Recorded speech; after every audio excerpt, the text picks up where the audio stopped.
जो पाप पापी मनुष्य को पाप कर्म करने से मिलेगा, वही पाप उस पाप की सूचना देने वाले को मिल जाता है। उस पाप का वर्णन करने वाले को, निंदा करने वाले को वही पाप लग जाता है जो पाप करने वाले पापी को जो पाप लगा। फिर जो पाप, महाराज जी, फिर जो पाप एक बार मन में आया है, बुद्धि में आया है, वाणी में आया है, वह दिन दूर नहीं कि वह पाप तुम्हारे व्यवहार में भी आ जाएगा। एक राजा, उसने ब्राह्मणों का भोजन कराया, खीर मालपुआ की रसोई थी। दुर्भाग्य से कोई सर्प उस खीर, उबलती हुई खीर में गिर गया और वो मर गया। खीर विषाक्त हो गई, राजा को पता नहीं था। और लगभग 1000 ब्राह्मणों ने खीर खाई, वो सबके सब मर गए, सबकी मृत्यु हो गई। तो ब्रह्म हत्या लगी। एक ब्राह्मण नहीं, कितने ब्राह्मण?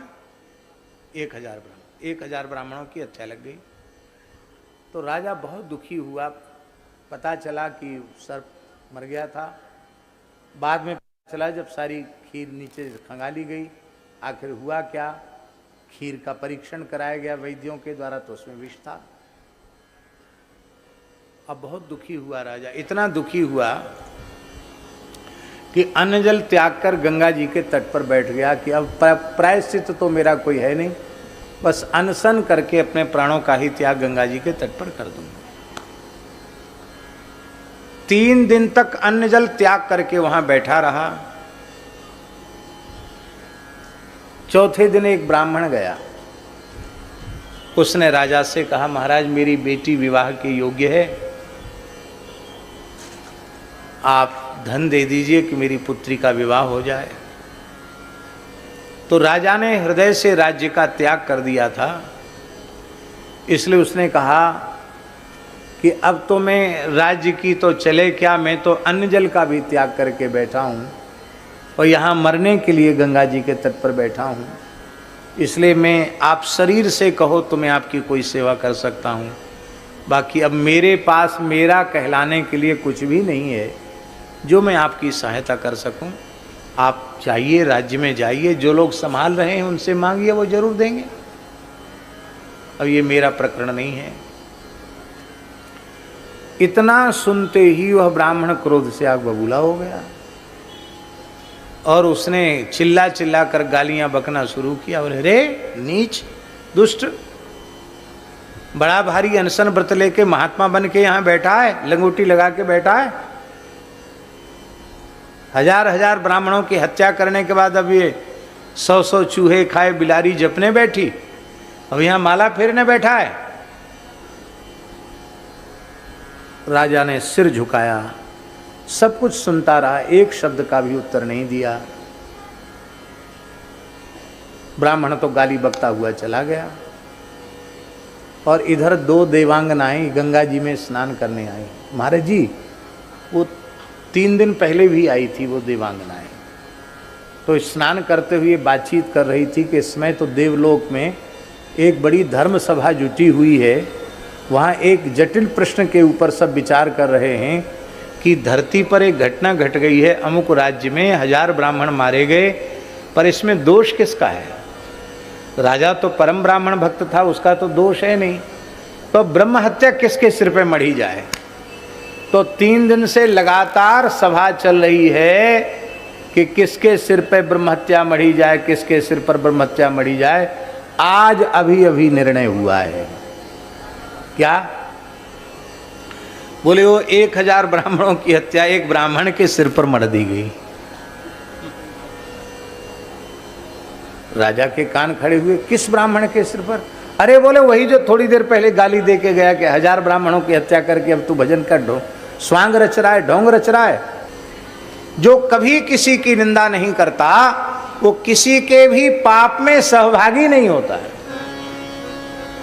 एक राजा दुष्ट प्रकृति का था, दक्षिण भारत गोदावरी तट की घटना है। अनिरुद्धाचार्य जी वो महात्मा गोदावरी के तट पर रहते थे और वो नगर में जाते थे भिक्षा लेने के लिए। उनका नियम था, जो कोई मनुष्य सामने आ जाए उसी को नारायण कहकर भिक्षा मांगते थे परमहंस महात्मा थे, जो मिल जाए।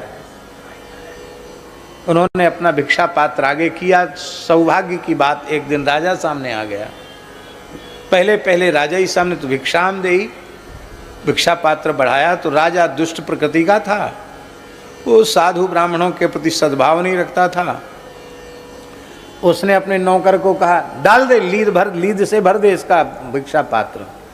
तो राजा के घोड़े ने लीद किया था, नौकर ने उठा के लीद महात्मा के भिक्षा पात्र में डाल दी घोड़े की। वो लीद लेकर गया और महात्मा कुछ नहीं बोले। एक ही दिन भिक्षा लेंगे और एक ही व्यक्ति से लेंगे, द्वारा लेना नहीं, नियम था उनका। अब खाने योग्य चीज़ न ली जाएगी, अखाद्य थोड़ी लिया जाएगा। तो भिक्षा लेके आए, अपने कुटिया के बाहर पटक दी, गोदावरी के जल में भिक्षा पात्र को धो लिया और केवल जल पी करके भजन करने लगे।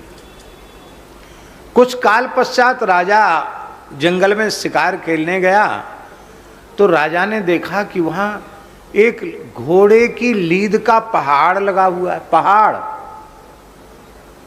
उसको बड़ा आश्चर्य हुआ कि जंगल में इतने घोड़े कहाँ से आए। और घोड़े आए तो घोड़े जंगल में घोड़े लीद करते, जो जगह जगह करते, ये इकट्ठी किसने की यहाँ? इतनी पहाड़ हो गया घोड़े की लीद का, इतनी लीद इकट्ठी कहाँ से हुई?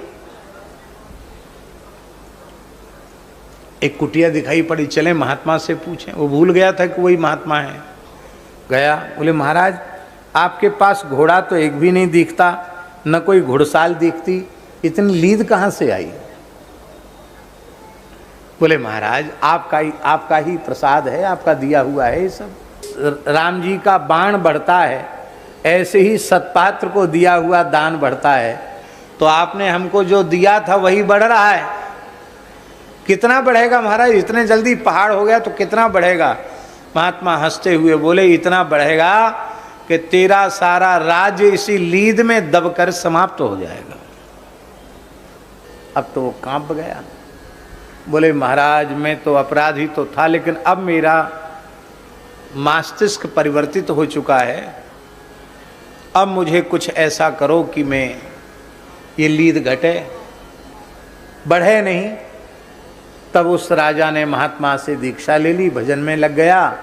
तो लीद बढ़ना तो बंद हो गई, लेकिन वो घटे नहीं, जितनी की ज्यों की त्यों रही आई, बड़ी पहाड़ के जैसी लीद। तो राजा ने कहा महाराज ये बढ़ तो नहीं रही, ये बात तो अच्छी बात है, पर घट भी नहीं रही, क्या बात है? बोले तुम्हारी निंदा सब लोग करें तो ये घटने लग जाएगी।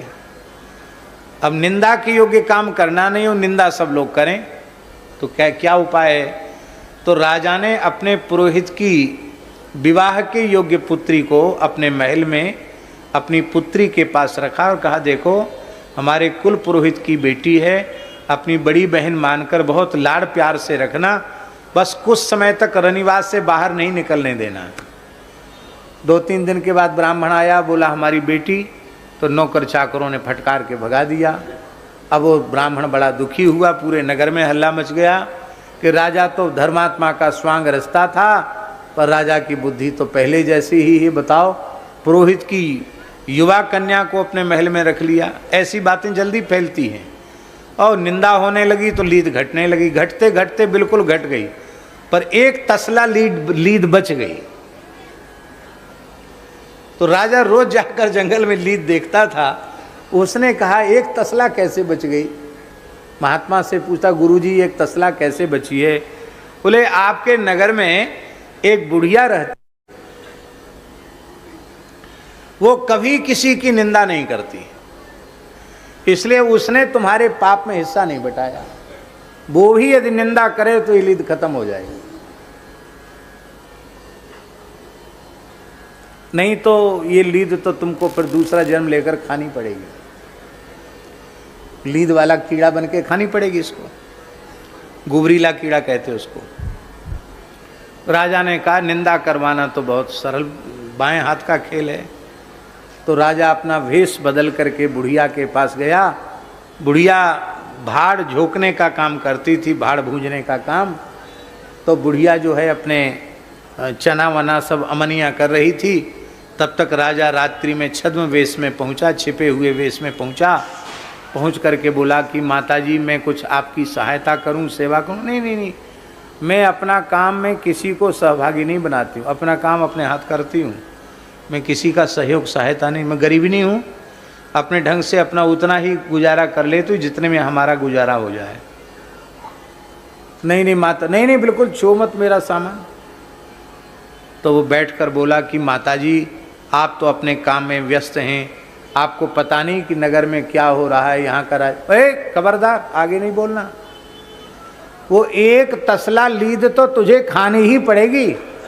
मैं तेरे पाप में सहभागी बनने वाली नहीं हूं। राजा ने बुढ़िया के चरण पकड़ लिए, बोले बिना कहे तुम्हें कैसे पता चला कि तसला भर लीद एक बाकी है तुम्हारे हिस्से की, कैसे पता चला? उसने कहा मैं किसी की भी निंदा नहीं करती, अनिंद्य की निंदा तो नहीं ही करती हूं, निंदा के योग्य व्यक्ति की भी निंदा नहीं करती।